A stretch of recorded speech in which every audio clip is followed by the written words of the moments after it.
ভিডিওটি কেমন লাগলো বন্ধুরা অবশ্যই জানাবেন কমেন্টের মাধ্যমে। Thank you. বন্ধুরা, আজ আমি টাকি মাছ ভর্তা করে আপনাদেরকে দেখাবো।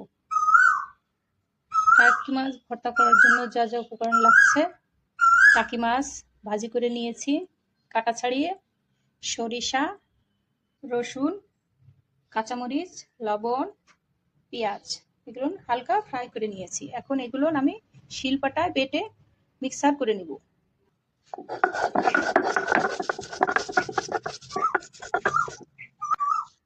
টাকি মাছ ভর্তাটা খেতে এত যে মজা, একবার না খেলে বুঝতেই পারবেন না। ঝালটা বেশি হওয়ার জন্য আমি 3টা শুকনো লঙ্কা দিয়ে দিচ্ছি। আপনারা চাইলে স্কিপ করতে পারেন। এভাবে করে নিয়ে পরে মাছগুলো এর সঙ্গে পেশে নিতে হবে। আপনারা চাইলে হাত দিয়েও করতে পারেন। আমার কাছে এইভাবে করতে আমার কাছে ভালো লাগছে, তাই আমি এইভাবে করছি। সুন্দর পাখিতে ডাকছে, কোকিল পাখি মিষ্টি সুরে ডাকাডাকি করছে। আমার বাসার এইখানে একটা বট গাছ আছে, ওইখানে অনেক পাখি বসে থাকে। তৈরি হয়ে গেল আমার টাকি মাছ ভর্তা। ভিডিও